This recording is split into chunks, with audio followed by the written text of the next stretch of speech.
যে পশ্চিমবঙ্গে তৃণমূল কংগ্রেসের সময়কালে কত কোম্পানি রাজ্য ছেড়ে অন্যত্র তাদের অফিস সরিয়ে নিয়ে গেছে।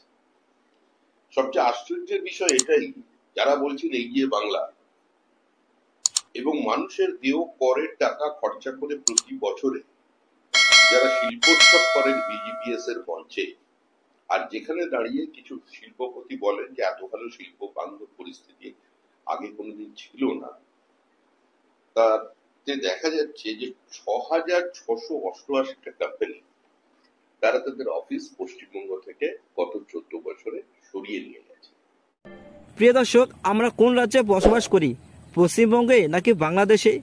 পশ্চিমবঙ্গ নামটা এবার ঢপের বঙ্গ নাম দিতে হবে, এ নিয়ে কিন্তু আমার কোনো সন্দেহ নেই। পুরোপুরিভাবে ঢপের মাধ্যমেই রাজ্য চালাচ্ছেন মমতা বন্দ্যোপাধ্যায়। তিনি আজকে আবার নবান্ন থেকে নতুন ঢপের রাজনীতি শুরু করেছেন 2026-এর নির্বাচনের জন্য।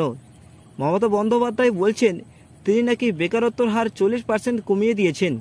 তিনি বলছেন বিজেপি শাসিত রাজ্যগুলিতে বাঙালি শ্রমিকদের উপর অত্যন্ত পরিমাণে অত্যাচার করা হচ্ছে। তিনি যদি সত্যিই 40% বেকারত্ব কমিয়ে থাকেন, তাহলে বাংলার ছেলেরা অন্য রাজ্যে কেন কাজ করতে যাচ্ছেন?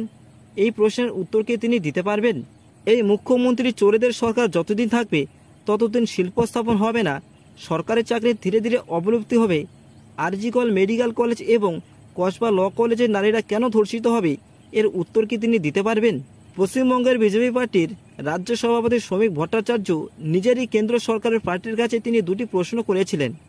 প্রথমটি হলো, এই পশ্চিমবঙ্গে মমতা বন্দ্যোপাধ্যায়ের আমলে এপ্রিল 2011 থেকে মার্চ 2025 পর্যন্ত কতগুলি কোম্পানি এই রাজ্য ছেড়ে চলে গিয়েছেন।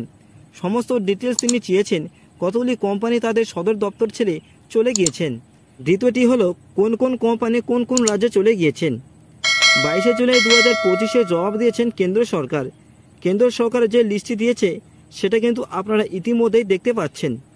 তৃণমূল সরকারের আমলে এই 14 বছরের মধ্যেই এই পশ্চিমবঙ্গ থেকে প্রায় 6,688টি কোম্পানি আমাদের রাজ্য ত্যাগ করে অন্য রাজ্যে চলে গিয়েছেন। 34 বছরের বামের শাসনের সময় হাজার হাজার কোম্পানি বসেছিল আমাদের এই পশ্চিম বাংলায়, কিন্তু এই 14 বছরেই মমতা দিদির শাসনেই সব কিছু ধ্বংস হয়ে গিয়েছে। তৃণমূলের তোলাবাজির কারণে তারা বাধ্য হয়েছেন অন্য রাজ্যে চলে যেতে। গোটা হুগলি শিল্পাঞ্চল, যেটাকে ম্যানচেস্টার বলা হতো সিপিএমের আমলেই, সেইটাই কিন্তু ধীরে ধীরে ধ্বংস হয়ে যাচ্ছে। সেই জায়গাটা এখন বর্তমানে নিয়েছে গুজরাট। মানুষ কর্মহীন, বেকারত্ব হয়ে গিয়েছে। 2011 সালে পরিবর্তন আসার পরে কিন্তু 6,688টি কোম্পানি চলে গিয়েছেন আমাদের রাজ্য থেকে। কোন মুখে মমতা বন্দ্যোপাধ্যায় তিনি বলছেন আমরা 40% বেকারত্ব কমিয়ে দিয়েছি? কথাগুলি বলতে একবারও লজ্জা লাগছে না? এটাই আবার তৃণমূলের চটিচাটা কর্মীরা গলা ফাটিয়ে চিৎকার করে চায়ের দোকানে গিয়ে আসর জমাবেন। তৃণমূলের সমস্ত কর্মীরা এটা কেন বোঝে না? নিজেদের দলকেই কতদিন সমর্থন করবেন? ধীরে ধীরে আমাদের পশ্চিমবঙ্গ রাজ্যটা কিন্তু শেষ হয়ে যাচ্ছে। বাংলার 34% মুসলিম ভোট তবুও তৃণমূলকেই ভোট দেবে। দিদি আবার গদিতে বসবে, তাতে লাভ কি হবে?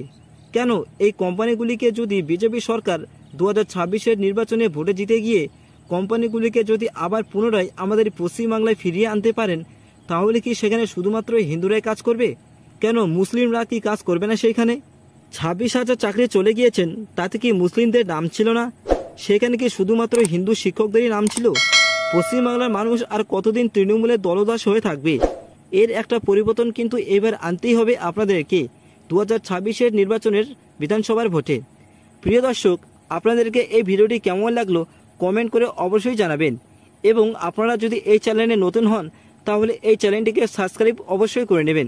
এবং আপনাদের কাছে আমার একটি অনুরোধ রইল, এই ভিডিওটি পশ্চিমবঙ্গের সমস্ত বিজেপি কর্মীদের কাছে প্রচুর পরিমাণে শেয়ার করে দিন, যাতে প্রত্যেকের কাছে এই ভিডিওটি পৌঁছে যেতে পারে। প্রিয় দর্শক, বিজেপি পার্টির সমস্ত খবর দেখতে এবং তৃণমূল সরকারের দুর্নীতির সমস্ত খবর দেখতে এই চ্যানেলটিকে সাবস্ক্রাইব অবশ্যই করবেন। দেখা হচ্ছে আপনাদের সঙ্গে নতুন কোনো বিষয়ে, নতুন কোনো খবরে। ততক্ষণে দেখতে থাকুন, পাশে থাকুন। ধন্যবাদ।